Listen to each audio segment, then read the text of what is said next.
Entre los economistas y los medios ya se acuñó el concepto de un centralazo.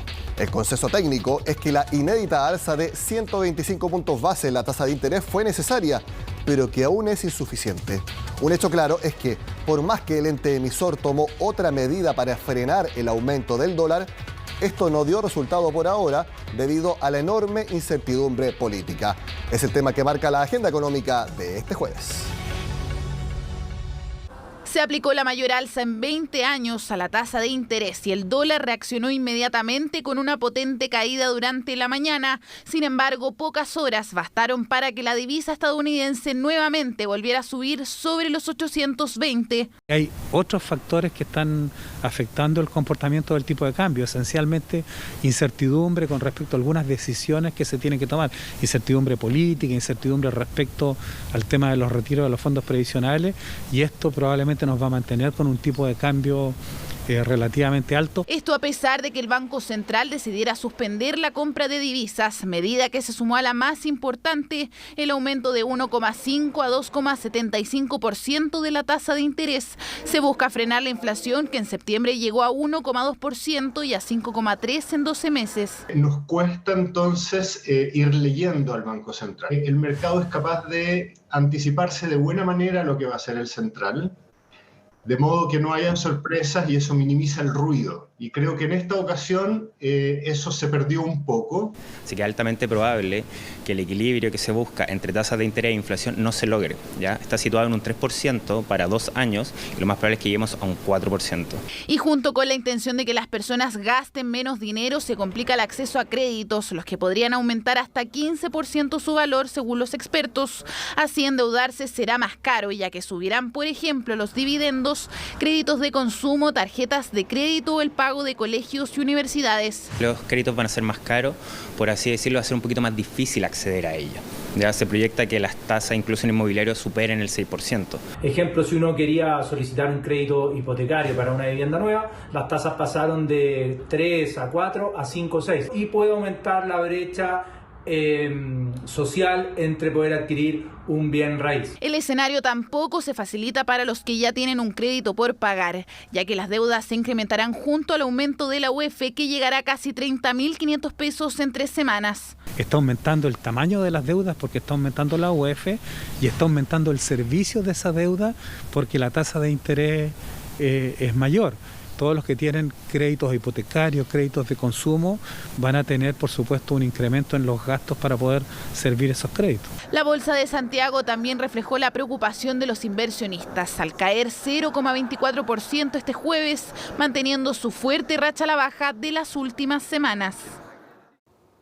Seguimos analizando reacciones. El ministro de Economía señaló que el alza en la tasa de interés es consecuencia del calentamiento de la economía. En ese sentido, llamó a los senadores a no aprobar el cuarto retiro de fondos. Esto es consecuencia de un calentamiento de la economía, de alza de precios, lo que tiene que hacer el Banco Central, justamente que a través de la tasa de interés mitigar el impacto en los precios. Y lo que es lo más preocupante es que la inflación, ¿cierto? Cuando aumenta el IPC, la inflación es el impuesto de los pobres. Y es por eso que yo hago un llamado a la mesura al Senado para que no apruebe el cuarto retiro, porque un cuarto retiro podría ahondar en el problema que podrían tener que enfrentar los más pobres. Si seguimos inyectando liquidez al mercado, en este caso a través de los retiros, de un cuarto retiro, podríamos tener unas consecuencias en pobreza, consecuencias sociales muy negativas para nuestro país. Lamentablemente es necesario para evitar una escalada inflacionaria. ¿Podría ser peor si se aprueba el cuarto retiro?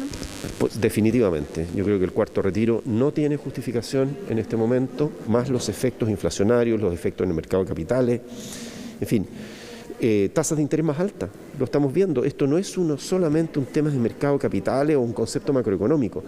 La gente ya está percibiendo tasas de interés más altas y hay una serie de efectos negativos que serían exacerbados por un cuarto retiro. Ahora vamos a profundizar el análisis del que ya se está llamando como centralazo. Lo hacemos junto al economista jefe de Scotia, Jorge Zelaibe, quien vemos en pantalla. Gracias por estar en Agenda Económica, Jorge. Gracias por invitarme, Nicolás. Jorge, ya ha pasado prácticamente un día desde Scotia. ¿Cuál es el principal mensaje o lectura que ustedes hacen de esta inédita decisión del Banco Central? Preocupación muchísima preocupación por los desarrollos inflacionarios. Hemos visto alzas importantes en los precios locales. Sabemos que hay un escenario internacional también inflacionario que es imposible negar.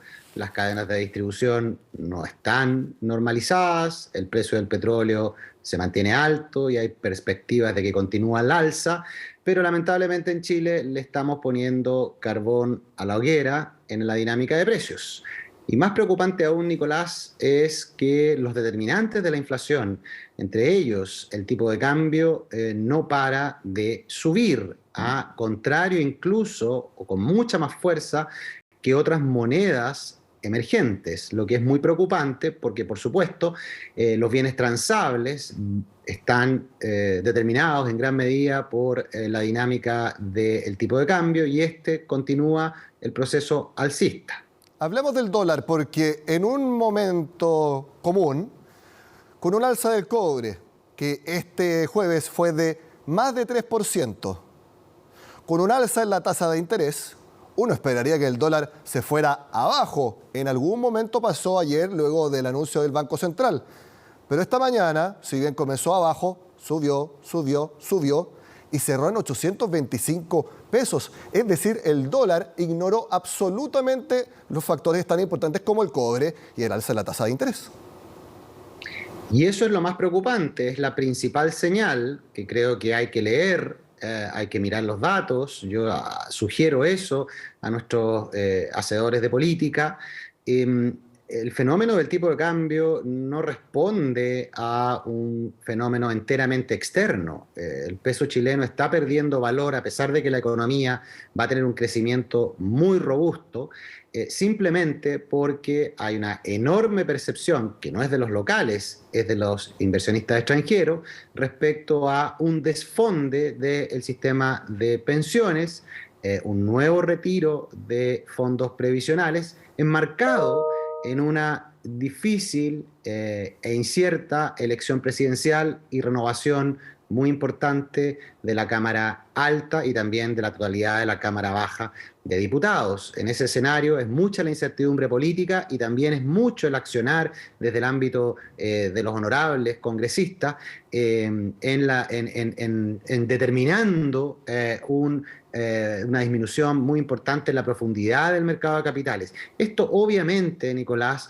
lo terminamos pagando todos. Cabe poca duda que la inflación, un tipo de cambio más alto, tiene consecuencias positivas para algunos sectores, pero tiene consecuencias bastante negativas, especialmente para aquellos sectores que se pueden proteger mucho menos de una alza del tipo de cambio y de un aumento en los precios. Jorge, ¿y por qué exactamente se está produciendo esta alza? He visto reportes que hablan de que se están abriendo muchas cuentas corrientes en dólares. Las personas, no solamente ya inversionistas de mucho tiempo, sino que personas normales, abren estas cuentas, compran muchos dólares de una manera de protegerse, lo ven como un refugio.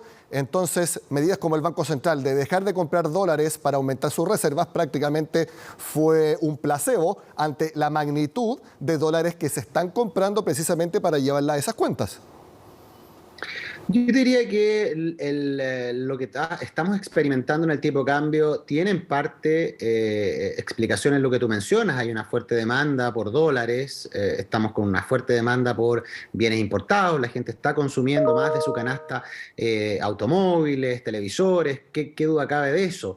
Pero te diría que también hay una oferta muy importante de dólares. El gobierno, para financiar los ingresos familiares de emergencia, está liquidando a un ritmo muy alto mensualmente varios cientos de millones de dólares, sobre 3.000 millones de dólares se han estado liquidando o se liquidaron durante el mes de septiembre. Un ritmo no muy distinto está ocurriendo durante octubre. Hay una fuerte oferta de dólares. El gran problema son las expectativas. ¿ah? Este es un shock, un golpe a las expectativas. No es que haya ausencia de dólares en la economía chilena. Las expectativas de un cuarto retiro, que sería el inicio del fin del sistema de capitalización individual y el fin de la profundidad de un saludable mercado de capitales que ha sido destacado a nivel latinoamericano y a nivel mundial, que ha permitido que las pequeñas y medianas empresas tengan tasas de interés o accedan a tasas de interés mucho menores que las que acceden pequeñas y medianas empresas en el resto de Latinoamérica, que ha permitido que la gente acceda a bienes inmuebles como departamentos y casas con una bancarización muy alta. Muchas veces nos quejamos del nivel de tasas de interés, es cosa de ir a mirar a nuestros vecinos. Obviamente la desaparición o la destrucción de ese mercado de capitales genera expectativas muy negativas y esas son las que se están reflejando en el tipo de cambio. No es que haya poco dólar, hay bastante dólar, es un shock a las expectativas. Tú esperas que ocurra un deterioro durante los próximos trimestres, durante los próximos meses, y obviamente colocas precio a eso.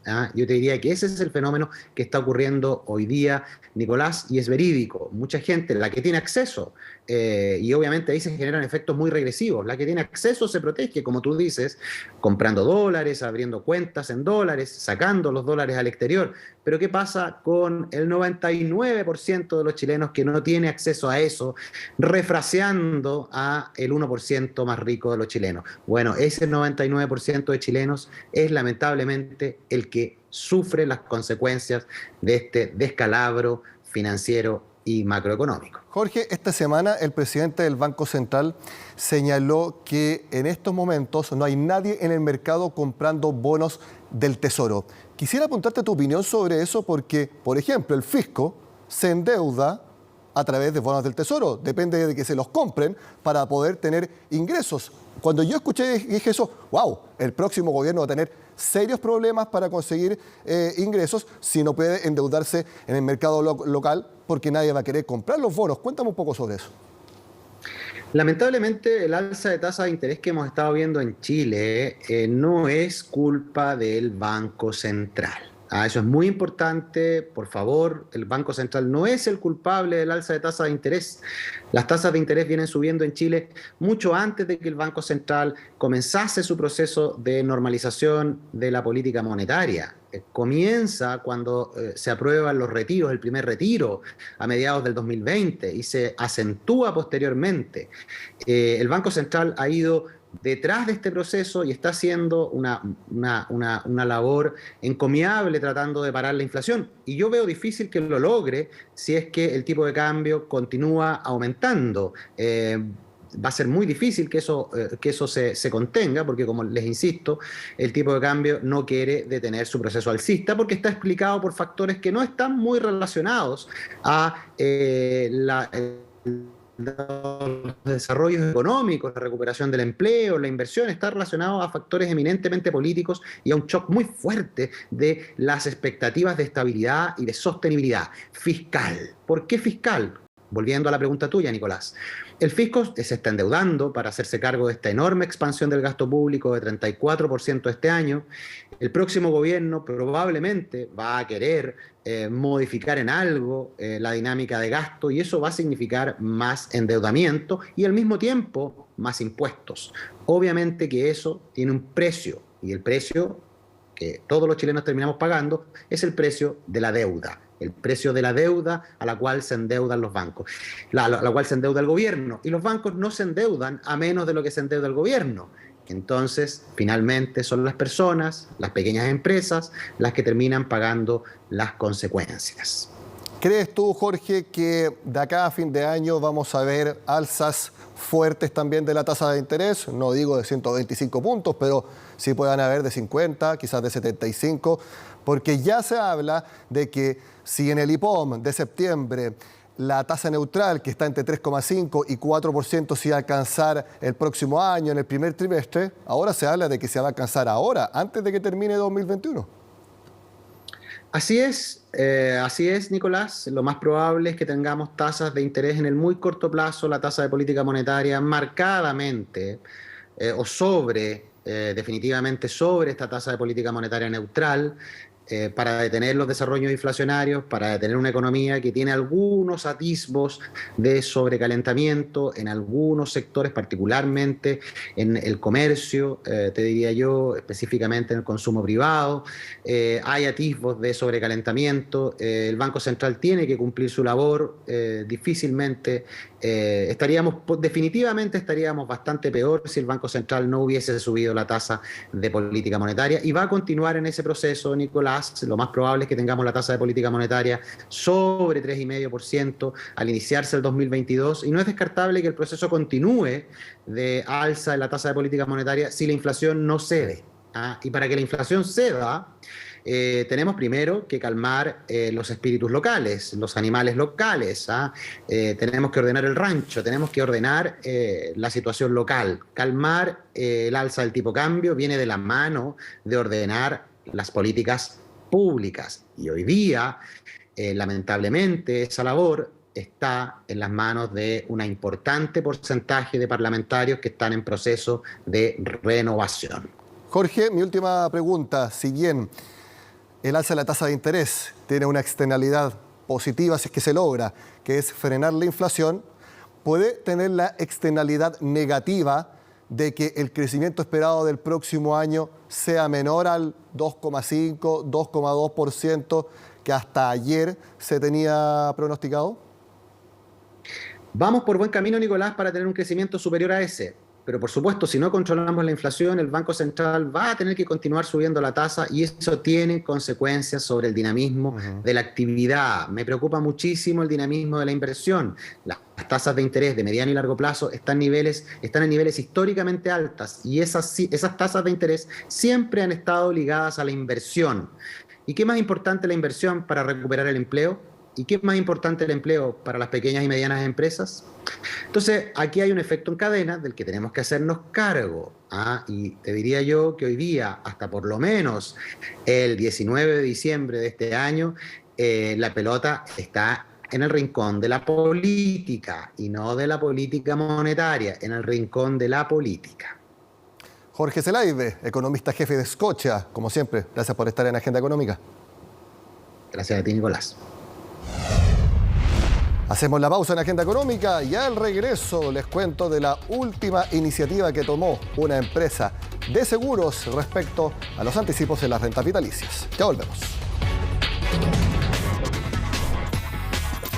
Víctima y contrate a Tepillé.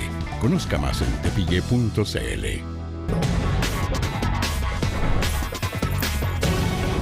El grupo financiero Principal, a través de sus controladores en el Reino Unido y Estados Unidos, inició consultas oficiales con el Estado de Chile por la eventual aprobación de un nuevo anticipo en las rentas vitalicias. A través de un hecho esencial enviado a la Comisión para el Mercado Financiero, la compañía de seguros de vida Principal informó la decisión tomada y que se concreta por dos vías. La primera, a través de una carta al ministro de Relaciones Exteriores, dando inicio formal al proceso de consultas establecido en el tratado entre el gobierno del Reino Unido, de Gran Bretaña e Irlanda del Norte y también el gobierno de Chile. La segunda es con otra carta, dando inicio al proceso de consultas establecido en el Tratado de Libre Comercio de Chile con Estados Unidos. En ambas se señala que el gobierno no respondió otra misiva anterior enviada en abril, donde se acusaba el perjuicio a la inversión de Principal en el país y la violación de tratados por el primer anticipo en rentas vitalicias. El grupo financiero añade que la aprobación de otro anticipo ocasionaría un daño irreparable a las compañías de seguro, lo que podría ocasionar que se vean imposibilitadas de cumplir sus obligaciones, por ejemplo, en el pago de las rentas vitalicias a los pensionados. Finalmente, si bien la firma señala que busca una solución amigable a la disputa, se reserva todos los derechos de iniciar una resolución del conflicto contra Chile bajo las leyes internacionales y los tratados aplicables, en el evento entonces de que las consultas no resulten en una solución. ¿Un sistema de capitalización individual, uno de reparto o los dos? Son algunas de las opciones que se barajan entre los candidatos presidenciales en sus programas. Este jueves, los asesores de los aspirantes a la moneda debatieron las propuestas, siendo la creación de una pensión básica universal la que más se repitió. El debate sobre el sistema previsional sigue marcando la agenda de los asesores de los candidatos. Aumento en la cotización y una pensión básica universal son parte de las propuestas transversales de los aspirantes, pero con algunos matices. Nosotros creemos en avanzar hacia una pensión básica universal. Lamentablemente hay que ir paso a paso en esto porque los costos que están involucrados son muy grandes y, como digo, la disponibilidad de recursos que existen hoy día para avanzar en ello son pocas. Pensión básica universal que en principio va a cubrir hasta el 90% de la población con un monto de la pensión al inicio que se estima en 225.000 pesos. Una pensión básica universal con cobertura, nosotros la estamos pensando en el 100% de la población, con un monto de suficiencia de los 250.000 pesos. Sin embargo, la idea del comando de Boric fue inmediatamente rebatida. No hay capacidad de financiar una pensión básica universal de 255.000 pesos para todo el mundo, para el 100% de la población. A medida de que avanzaba la discusión, las diferencias programáticas comenzaban a marcarse aún más. Mientras unos buscan mantener la capitalización individual con un aumento en la cotización, otros esperan además integrar el sistema de reparto de las pensiones. Esa parte que te va a reparto va a tener un problema de sostenibilidad en el mediano plazo. El problema del mediano a largo plazo de la sostenibilidad se soluciona incorporando ahorro. Y ese ahorro siendo capitalizado para que se mantenga y otorgue prestaciones para... Bueno, entonces el ahorro es mejor que el reparto, lo estás diciendo. Discusiones que se dan previo al 21 de noviembre, cuando los chilenos elegirán el futuro de las pensiones a través del lápiz azul y la papeleta. De esta manera terminamos la agenda económica de este jueves. Siempre los invito a que sigan con nosotros acá en CNN Chile.